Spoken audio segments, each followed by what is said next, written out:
Collègues, chères doctorantes, chers doctorants, c'est avec un grand plaisir que je participe aujourd'hui à cette session des doctorales organisée par le Centre des études doctorales Hommes et Espace dans le monde méditerranéen de la Faculté des Lettres et des Sciences humaines, Université Mohammed V. Ma participation aujourd'hui porte la citation et les références en bas de page.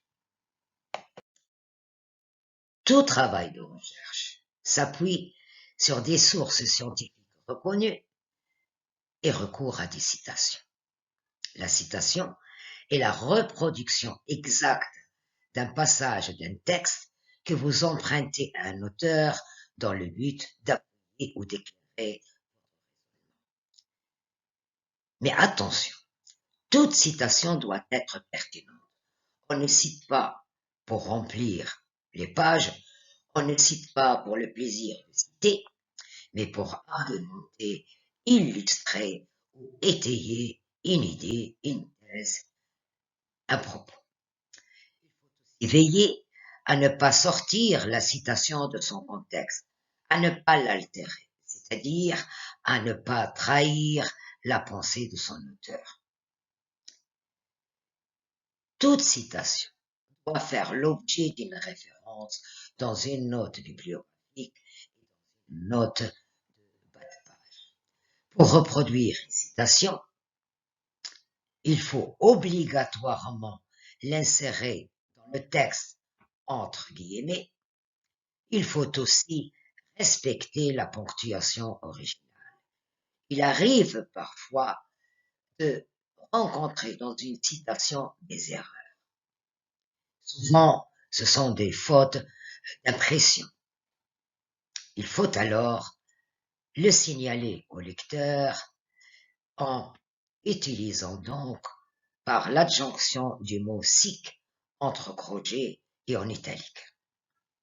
Il nous arrive aussi d'être devant un passage qui nous intéresse, mais ce passage comporte donc une ou deux phrases, etc., qui ne se rapportent pas directement à notre raisonnement. À ce moment-là, on peut supprimer un mot, une partie de la citation et la remplacer par les 3 points de suspension mis entre crochets, à la place, bien sûr, de l'élément supprimé. Comment introduire une citation? Pour introduire une citation, il y a deux manières. Soit on l'insère directement à l'intérieur de la phrase, de notre phrase. Je donne un exemple. Rien ne semble a priori rapprocher Rab'a al-Adawiya, la sainte Sophie la plus célèbre de la mystique musulmane, et sainte Thérèse d'Avila, et je cite, j'ouvre les guillemets de ma citation, un des sommets de la spiritualité chrétienne de tout le temps. Je ferme les guillemets selon les termes du pape Benoît. Je faut remarquer que la citation du pape est intégrée directement à la phrase. Une autre manière, c'est d'avoir recours aux 2 points. Par exemple, dans son livre Soufi ou Mouchti, Quel avenir pour l'islam, Anne-Marie Delcombre affirme que le soufisme serait une alternative endogène aux dérives de l'extrémisme religieux. Et je la cite. Je mets 2 points, j'ouvre les guillemets, j'insère ma citation et je ferme les guillemets. Il y a différents types de citations. On distingue entre la citation textuelle et la citation indirecte. La citation textuelle est un passage de texte emprunté à un auteur et reproduit tel quel dans le texte de la thèse. Par contre, la citation indirecte consiste à emprunter une idée émise par un auteur sans la reproduire textuellement. C'est-à-dire, parfois, on est devant une citation, par exemple, trop longue, etc., où on veut rendre compte de la pensée d'un auteur, mais on ne peut pas tout citer. Donc, qu'est-ce qu'on fait? On va paraphraser la pensée de l'auteur, la résumer et la reformuler dans nos propres mots. Mais là, il faut toujours accompagner cela par une note de référence où on indique le nom de l'auteur et le nom de cette pensée et l'ouvrage d'où il tiré dans cette pensée. Je viens de paraphraser et de reformuler. On distingue aussi entre la citation courte et la citation longue. Une citation est dite courte si elle ne dépasse pas 3 lignes de texte dans le travail. Dans ce cas, elle est insérée entre guillemets directement dans votre texte. Exemple, dans son livre « 2000 ans de vie juive au Maroc », Haïm Zafrani affirme que, je le cite, j'ouvre mes guillemets, historiquement les Juifs sont le premier peuple non berbère vivant au Maghreb et qui continue à y vivre jusqu'à nos jours, et je ferme mes guillemets. Mais quand une citation dépasse 3 lignes de texte dans un document, elle est dite longue et elle doit être disposée en retrait du texte principal et saisie à simple interligne. Et on insère un double interligne avant et après la citation. Je donne un exemple. Dans le cri de l'arbre, Ami Bouganem écrit « Je vais à la ligne, je laisse un retrait, j'ouvre les guillemets, j'insère ma citation et je ferme mes guillemets. » Donc, la différence, c'est que dans la première, quand la citation ne dépasse pas 3 lignes, je l'intègre directement. Et dès qu'elle dépasse 3 lignes, donc, je suis obligé d'aller à la ligne et d'avoir recours au retrait. On distingue aussi la citation de secondaire, ce qu'on appelle la citation de citation. Lorsque vous citez un auteur qui cite un autre auteur, votre citation est dite de secondaire. Mais attention, ce type de citation a moins de valeur qu'une citation originale, car vous n'avez pas la possibilité de la vérifier. Et lorsque vous avez recours à ce type de citation, il faut toujours mentionner la source originale suivie de cité par et de la source dans laquelle vous l'avez trouvé. Si vous optez pour le système nom plus date inséré directement dans le texte, vous mettez entre parenthèses cité par suivi du nom de l'auteur, de la date de publication de l'ouvrage et de la page. Exemple, le grand poète Rainer Maria Rilke affirme que, j'ouvre les guillemets de ma citation et je le cite, les vers ne sont pas des sentiments, ils sont des expériences. Je ferme les guillemets de ma citation et je mets entre parenthèses cité par Maurice Blanchot, 1958, et je ferme la parenthèse. Pourquoi? Parce que tout simplement, je n'ai pas eu accès à l'œuvre ou à l'ouvrage de Maria Rilke et j'ai trouvé la citation chez Maurice Blanchot. Donc, je cite Rilke, mais j'ai dit il est cité par Blanchot. Et si vous optez pour le système de référence en bas de page, vous mettez alors le prénom plus le nom, cité par plus le prénom et le nom, le titre de l'ouvrage dans lequel vous avez trouvé la citation, le lieu d'édition, la maison d'édition, la date et la page. Exemple, Rainer Maria Rilke, cité par Maurice Blanchot, et l'espace littéraire, Paris, Gallimard, 1958, page 105. Donc, vous remarquez, je commence par le nom, l'auteur de la citation, et je mets cité par l'auteur et l'ouvrage dans lequel figure cette citation. Aussi, la citation double. Une citation double est une citation contenant elle-même une citation d'un autre auteur. Donc, nous avons une citation dans la citation. Et les deux niveaux de citation doivent être indiqués de façon différente. On utilise les guillemets français pour la citation principale et les guillemets anglais pour la citation interne. Exemple, Serge Berdugo notait que pour les Juifs originaires du Maroc, et je le cite, j'ouvre les guillemets français, le départ ne voulait pas dire rupture, car comme le disait le roi Hassan II fort justement, et j'ouvre les guillemets anglais, lorsqu'un juif s'expatrie le Maroc perd un résident, gagne un ambassadeur. Et je ferme les guillemets anglais et les guillemets français. Remarquez que je suis en présence d'une citation de Berdugo, mais à l'intérieur de cette citation, il y a les paroles de Sa Majesté le roi Hassan II et qui sont mis entre guillemets anglais. Si la citation est longue, on utilise le retrait, les guillemets français pour la citation principale et les guillemets anglais pour la citation. La seule différence, c'est que comme elle est longue, je la mets là aussi en retrait. Et j'ouvre toujours mes guillemets et donc il y a cette citation dans le poème d'Idriss Mélemine, l'échelle est montée et descendue de façon simultanée par l'âme, comme le souligne Novalis, et l'auteur, à l'intérieur de cette première citation, il va introduire, il cite Novalis. Et Novalis, donc la citation de Novalis, elle doit être mise entre guillemets anglais. Et je ferme bien sûr la citation principale et la citation. La citation en langue étrangère.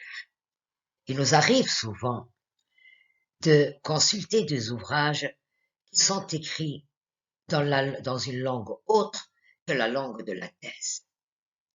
Dans ce cas, la citation étrangère doit être à la fois entre guillemets et en italique, et elle doit être accompagnée de sa traduction dans la langue de la thèse.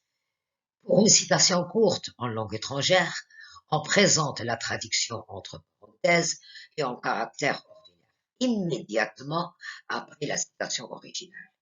On doit effectuer un renvoi à la citation originale et à la référence.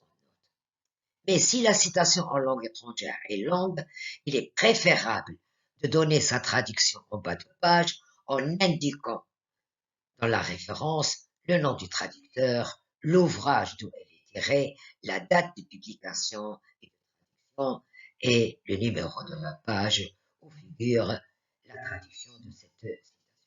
Mais souvent, on ne trouve pas de traduction. Donc, on est obligé de citer nous-mêmes l'extrait. Dans ce cas, on met toujours la traduction entre guillemets et on indique entre crochets la mention notre traduction, c'est-à-dire c'est nous qui avons traduit. Comment référencer une citation? Toute citation ou mention d'un texte emprunté doit être accompagnée d'une référence dans une note. Citer ses sources est le reflet d'un travail scientifique et permet d'éviter le plagiat. C'est aussi un signe de reconnaissance envers les travaux des auteurs sur lesquels prend appui votre recherche. Et pour mentionner une référence, il existe des méthodes. Il convient de n'en choisir qu'une seule. Si on opte pour une méthode, il faut la poursuivre tout au long de la thèse. Il ne faut pas changer. Soit on emploie la référence insérée directement dans le texte, c'est-à-dire le système nom plus date entre parenthèses, soit la référence est indiquée par une note donc figure en bas de page. Prenons le cas de la référence insérée directement dans le texte. Dans ce cas, on mentionne le nom de l'auteur et la date de publication. On peut ajouter à l'intérieur de la parenthèse la mention de la date, de la référence à une ou une série.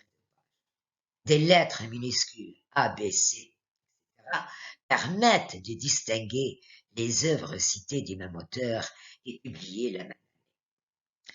Et lorsque l'auteur n'est pas déjà cité dans le texte, on met le nom de l'auteur, la date de publication et le numéro. Exemple, le sacré se manifeste comme, j'ouvre les guillemets de ma citation, une réalité d'un tout autre ordre que la réalité naturelle, je ferme les guillemets de ma citation et je mets entre parenthèses Eliade, 1965, page 16. Mais lorsque l'auteur est déjà cité dans le texte, à ce moment-là, on met seulement la date de publication et le numéro de la page. Exemple, comme le souligne Autorank, j'ouvre les guillemets de ma citation, j'intègre ma citation, le sacré est tout d'abord une catégorie d'interprétation et d'évaluation qui n'existe comme telle que dans le domaine religieux, je ferme les guillemets de ma citation et je mets entre parenthèses 2001-25, c'est-à-dire je mets uniquement la date de parution de l'ouvrage et le numéro. Pourquoi? Parce que le nom de l'auteur Autoronk il figure déjà dans mon propos. Un autre cas, c'est lorsque l'auteur et la date, et aussi l'ouvrage, sont déjà cités dans le texte. On met seulement le numéro de la page. Exemple, comme le fait remarquer très justement Roger Caillois dans L'homme et le sacré, paru en 1950, j'ouvre les guillemets de ma citation, j'intègre ma citation, je ferme les guillemets de ma citation et je mets entre parenthèses uniquement le numéro de la page. Le nom de l'auteur, Roger Caillois, déjà, l'intitulé de l'ouvrage, il figure, la date de l'apparition de l'ouvrage, elle est là, 1950. Donc, je ne mets que le numéro de la page, tout simplement. Le cas de la référence indiquée par un appel de notes. Dans le texte rédigé, on insère des numéros en exposant au fur et à mesure les références et chacun d'eux renvoie aux notes en bas de page selon l'ordre d'apparition dans le texte. Si vous avez au niveau d'un ordinateur actuellement, vous avez une rubrique qui s'appelle référence. Il suffit d'appuyer là-dessus et automatiquement vous avez l'exposant et vous avez en bas de page donc le numéro de l'exposant et vous n'avez qu'à mettre la référence. Le chiffre de la note d'appel se place en exposant immédiatement après le dernier mot de la citation, avant toute ponctuation et avant les guillemets. Exemple, le sacré se manifeste comme, et je cite, en ouvrant les guillemets, une réalité d'un tout autre ordre que les réalités naturelles, le sacré est réel par excellence, et je ferme les guillemets, mais je mets le numéro de l'exposant. Vous remarquez dans cette citation, j'ai mis 3 points de suspension. Justement, j'ai supprimé un passage de la citation. En note de bas de page, je dois mettre le numéro donc de la citation. Je mets Mircea Eliade, le sacré et le profane, le titre de l'ouvrage en italique, les lieux d'édition, l'édition, la maison d'édition, la collection qui a lieu, l'année de publication et là où les pages où figure la citation. Dans la note de bas de page, il n'est pas nécessaire d'inverser le prénom et le nom des auteurs. On peut mettre soit le nom suivi du prénom, soit le prénom suivi des noms, mais si on opte pour un système, il faut le continuer là aussi, tout au long de la remarque. Le texte des notes est rédigé à simple interligne et dans une forme de caractère inférieure à celle utilisée dans votre texte. Généralement, on utilise la police 10 ou 11. Pour alléger les notes de bas de page, souvent, et même au niveau quand la citation est intégrée dans la référence est intégrée dans le texte, alléger un petit peu pour ne pas se répéter. et on a recours souvent à des abréviations, et particulièrement donc dans les notes de bas de page. Lorsqu'un ouvrage est cité pour la première fois, la référence doit être complète. Mais les fois suivantes, elle peut être abrégée. Donc, pour éviter de répéter certains éléments, il existe un système conventionnel d'abréviation latine pour signaler les références récurrentes des ouvrages cités. Id, ibid, obsit, loc. Toutes ces abréviations sont écrites en italien.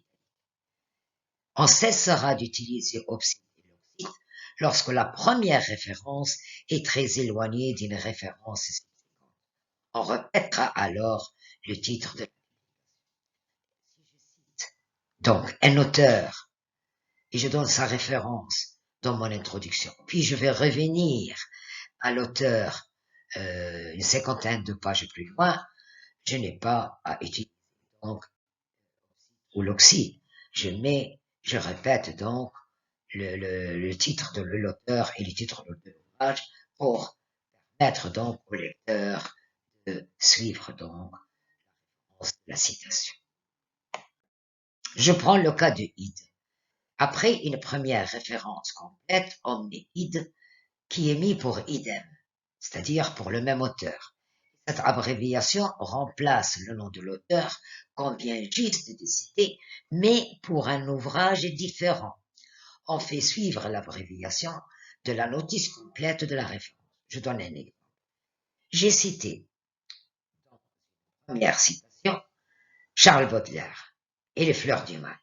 Donc, je dois mettre Charles Baudelaire, les fleurs du mal, Paris, Gallimard, collection poésie, 1944, page 31.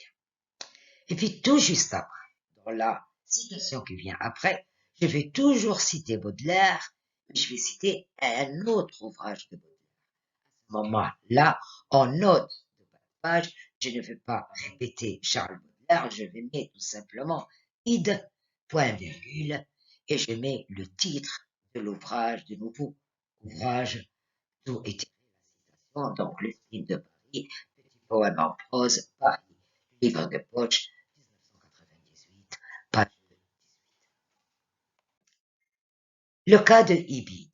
Ibid est mis pour ibidem, c'est-à-dire en même endroit. Attention, certains étudiants utilisent parfois ibid et parfois ibidem. Là aussi, il faut maintenir le même système. Si on opte pour ibid, tout au long de la thèse, on doit employer la même chose, ibid. Si on a opté pour le mot en entier ibidem, il faut continuer. Donc, cette abréviation veut dire que l'on se réfère à l'ouvrage que l'on vient tout juste de citer dans la note précédente et on ajoute l'indication de la page. Un exemple, Saint-Jean-Perse amer, Paris, édition Gallimard, 1933, page 60. Dans la note suivante, je ne vais pas dire répéter Saint-Jean-Perse amer, etc. Je mets tout simplement ibid, point, virgule, et page 50. Si, par exemple, je cite toujours le même auteur et toujours le même ouvrage, mais c'est dans une autre citation, mais qui figure dans la même page, à ce moment-là, je mets tout simplement ibid, point, sans mettre donc la page, parce que je viens déjà de le cas de obsit. Obsit est mis pour opérer citato, c'est-à-dire dans l'ouvrage cité. On met obsit lorsqu'on réfère à un ouvrage dont on a déjà donné la référence dans une note antérieure, c'est-à-dire une ou deux ou trois pages avant. Dans ce cas, on mentionne le nom de l'auteur, on met obsit et l'indication de la page. Je donne un exemple. J'ai déjà cité Gérard de Nerval, les chimères avec la référence complète. Je ne vais pas répéter la référence complète, j'ai mis Gérard de Nerval, les chimères, obsit, page 32. Et cette abréviation est concurrencée par son équivalent français, ouvrage cité, mais si vous avez opté pour les abréviations latines, il faut continuer avec les abréviations latines. Pour un article dans un collectif, un périodique, une revue par exemple, ou un magazine, on utilise l'abréviation ART, et à la place de Opsite. Le cas de l'oxyte. L'oxyte est mis pour leucocitado, c'est-à-dire le passage cité. Cette abréviation est réservée pour renvoyer à une citation qui a déjà été mentionnée à la même page dans une référence antérieure à la référence précédente. L'abréviation est précédée alors du nom de l'auteur et elle n'est jamais accompagnée d'une indication. Exemple, j'ai cité par exemple un passage de Fleur du Mal. Et quelques pages plus loin, je vais citer le même passage. À ce moment-là, je ne veux pas indiquer toute la référence, je mets tout simplement Charles Baudelaire, l'Oxyte. En conclusion, les citations apportent une valeur ajoutée à votre recherche. Elles donnent de la crédibilité à votre propos et le référencement des citations est le premier signe d'un travail académique rigoureux et sérieux. Il est aussi le gage de votre honnêteté intellectuelle. Il permet d'éviter le plagiat et ses conséquences. Citer les sources de ces citations permet au lecteur de remonter la source, soit pour vérifier votre propos ou l'authenticité de la citation, soit tout simplement pour s'enrichir lui-même. Mais toutes les sources mentionnées dans votre texte ou en note de bas de page doivent impérativement être rappelées et réunies dans la bibliographie. Merci de votre attention et je vous souhaite beaucoup de succès dans la réalisation de vos